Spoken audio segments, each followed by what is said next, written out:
El Canal de Panamá es una de las obras de ingeniería más grandes y ambiciosas de la historia de América. Esta maravilla de la ingeniería une el Océano Atlántico con el Pacífico a través de un ingenioso sistema de esclusas que elevan los barcos 26 metros sobre el nivel del mar. Cuando un barco pasa por el sistema de esclusas, el canal pierde un total de 200 millones de litros y corre el riesgo de secarse. Pero, ¿cómo logran elevar un barco que pesa más de 53.000 toneladas? En este vídeo vamos a descubrir cómo funciona el Canal de Panamá cuando pasan los barcos.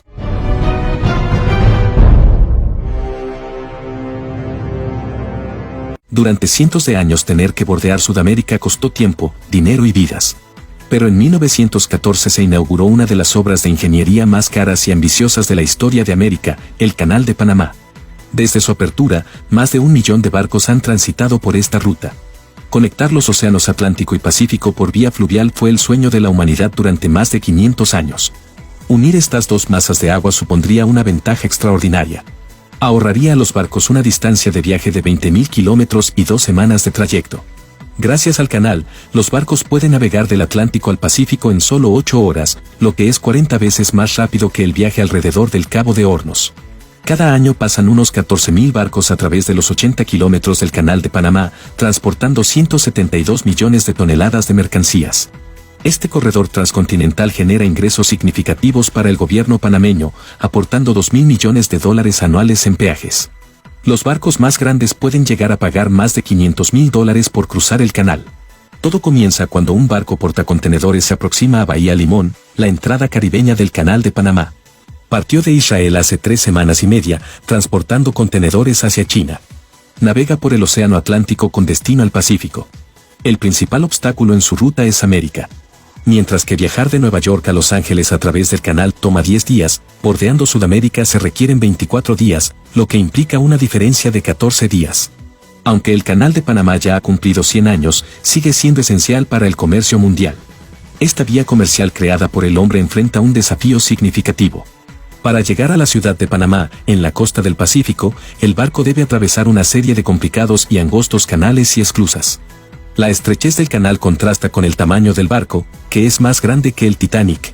Con más de 53.000 toneladas, pertenece a una generación especial de barcos conocidos como barcos Panamax, los mayores capaces de pasar por el canal. Pero es muy peligroso navegar en la oscuridad, así que el barco solo dispone de 8 horas para atravesarlo antes de que anochezca. Para atravesarlo a tiempo es necesaria la experiencia de un especialista. El Canal de Panamá es el único lugar del mundo en el que un capitán debe ceder el mando de su embarcación. En este punto entra el capitán, que ha estado dirigiendo barcos a través del canal durante 16 años, pero hasta para él, llevar un barco tan grande supone un reto. Debido al gran tamaño del barco, hoy está un segundo piloto, que asistirá al capitán por el canal. Navegar por el canal es un trabajo muy especializado y sometido a mucha presión desde el principio hasta el final. El más mínimo error podría resultar catastrófico. Se necesitan 8 años de intensa preparación para ser piloto del canal. En un día normal, unos 36 barcos cruzan el canal en ambas direcciones, transportando 450.000 toneladas de carga.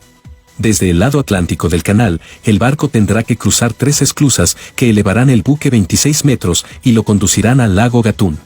Al otro lado del lago, otro grupo de esclusas bajarán el barco hasta que esté a nivel del mar para salir al Pacífico. Construir el Canal de Panamá fue la obra más impresionante de su tiempo y sigue siendo una de las hazañas más grandes jamás hecha por la ingeniería. Todo empezó en 1880, cuando los franceses trataron de construir un canal en ese lugar, pero los franceses fracasaron estrepitosamente y en el intento murieron 20.000 trabajadores. Los corrimientos de tierra, las lluvias torrenciales y las enfermedades fueron los principales problemas. Los Estados Unidos retomaron la obra donde la habían dejado los franceses. Pero a los americanos se les ocurrió una idea brillante. En lugar de excavar la tierra por completo, decidieron retirar una parte de estas enormes montañas e inundar toda la extensión de tierra con agua. Fue un esfuerzo sobrehumano plagado de problemas, incluidas enfermedades y derrumbamientos de tierra que costaron la vida de otros 5.000 hombres. 1 hora después de haberse adentrado en el canal, el buque ha avanzado 11 kilómetros desde la entrada caribeña. Se está acercando a su principal reto, la represa de Gatún. A 1 kilómetro canal adentro, el barco se encuentra con el primer conjunto de esclusas, las esclusas de Gatún. Cada esclusa tiene 3 cámaras independientes, pero conectadas. La represa de Gatún consiste en 3 esclusas interconectadas que unen la Atlántica del canal con el lago Gatún, que se encuentra 26 metros por encima del nivel del mar. El problema es que con más de 300 metros de eslora, los barcos Panamax son tan grandes como la esclusa. El barco tiene 300 metros de eslora y la esclusa mide 320 metros, así que no hay mucho margen.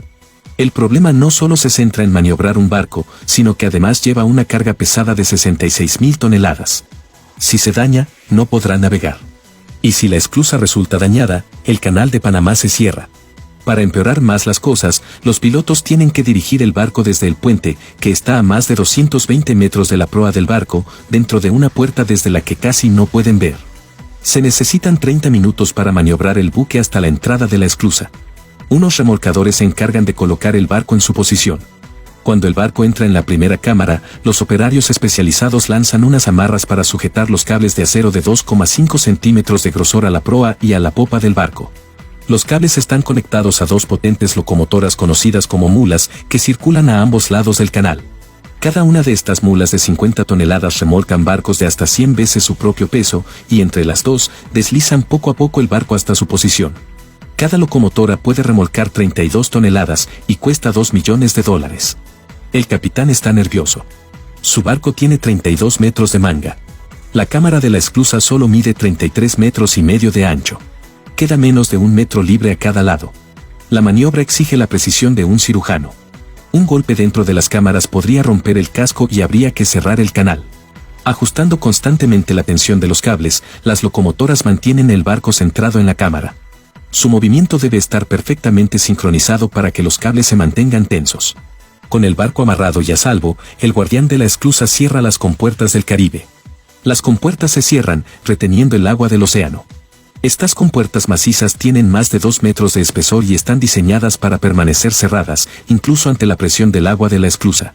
Una vez cerradas, los operarios abren las válvulas y llenan la cámara con el agua dulce del lago Gatún para elevar el barco. La gravedad hace que el agua del lago llegue a la cámara de la esclusa a través de unos 100 orificios situados en el fondo. El agua que entra empieza a subir el barco hasta el nivel de la siguiente cámara. El flujo de agua debe entrar a un ritmo constante, si no una turbulencia podría aplastar el barco contra los laterales y romper los cables de acero tensados de media tonelada con una fuerza tal, que podría partir a una persona en 2. Solo son necesarios 8 minutos para que 80 millones de litros de agua se viertan dentro de la esclusa, elevando el barco 8 metros. Una vez que el barco ha sido elevado, las locomotoras suben hasta la siguiente cámara. Seguidamente las compuertas de 680 toneladas se abren. Pero aún quedan 18 metros para llegar, así que las locomotoras llevan el barco hasta la cámara media y se repite el proceso. El proceso se repite hasta que el barco alcanza el nivel del lago, 26 metros por encima del Atlántico. Entonces sueltan los amarres que lo mantienen sujeto a las mulas y sigue su camino hacia el lago Gatún. Ya ha concluido la primera fase del viaje dentro del canal de Panamá. Pero es la 1 de la tarde y solo quedan 5 horas de luz natural para navegar dentro de los peligrosos tramos del canal. Hay que darse prisa para atravesar el lago Gatún. Este lago de agua dulce de 431 kilómetros cuadrados, que en su tiempo fue la mayor masa de agua artificial, tiene una extensión casi 3 veces superior a la del lago como en Italia. El lago es el gran motor que mueve el canal. Bombea casi 200 millones de litros de agua al interior de las esclusas para elevar y bajar cada barco que lo cruza. Con un tránsito diario de hasta 40 barcos, se bombean unos 7.500 millones de litros en un solo día. Fue creado a raíz de la construcción de la inmensa represa de Gatún, de 27 millones de toneladas sobre el río Chagres. El río Chagres es vital para el abastecimiento de agua al canal, porque cada vez que un barco pasa por el sistema de esclusas, el canal pierde un total de 200 millones de litros. Si no se corrige este problema, el lago Gatún acabaría secándose por completo y el canal de Panamá se suspendería. Por suerte, el agua perdida se retoma del río para poder garantizar que el canal no se seque poco a poco. Cuando levantaron la presa, también construyeron una gran central hidroeléctrica, que genera suficiente energía para asegurar el funcionamiento del sistema del canal. Ya han transcurrido 5 horas dentro del canal y el barco llega al último tramo del lago Gatún. Solo quedan 30 kilómetros para llegar al Pacífico, pero ahora se enfrentan a otro desafío. El barco ha alcanzado la parte más estrecha de todo el canal, conocida con el nombre de Corte Culebra. En la construcción del canal, el Corte Culebra representa la proeza de ingeniería más grande de todas. La escala del trabajo fue impresionante. Se utilizó una gran cantidad de dinamita para hacer volar millones de toneladas de rocas y abrir un canal dentro de una cadena de montañas. Una gigantesca explosión dejó un boquete de 18 metros en el dique de Gamboa. 6.000 hombres trabajaron para transportar las piedras bajo la amenaza constante de deslizamientos, construyendo así el corte Culebra, de 13 kilómetros de longitud. El agua del lago Gatún se precipitó inmediatamente hacia el corte Culebra, uniendo los océanos Atlántico y Pacífico por primera vez. Después de 3 tensas horas, el barco abandona el corte Culebra. Pero sus pilotos aún no pueden relajarse, ya son las 4 de la tarde, solo quedan 2 horas de luz natural. El siguiente paso será el de guiar el barco por las esclusas de Pedro Miguel y Miraflores. Estas 2 esclusas lo devolverán al nivel del mar y le permitirán seguir su ruta por los 5 últimos kilómetros del canal. Operan utilizando exactamente el mismo procedimiento que en la esclusa de Gatún, pero a la inversa. A medida que el barco se adentra en el sistema de esclusas, la combinación de la gravedad, de las válvulas y de las compuertas, desciende en el barco 26 metros, devolviéndolo al nivel del mar. Y por fin puede dirigirse al Océano Pacífico. El paso del barco del Atlántico al Pacífico apenas ha llevado 8 horas, lo que significa 14 días menos de lo que hubiera tardado hace un siglo. Si quieres saber cómo se hace potable el agua del mar, tienes el enlace en la descripción y en el primer comentario. Dale like al vídeo si te ha gustado y compártelo con otra persona que le pueda interesar. Además, suscríbete a este canal activando las notificaciones para seguir aprendiendo. Un saludo.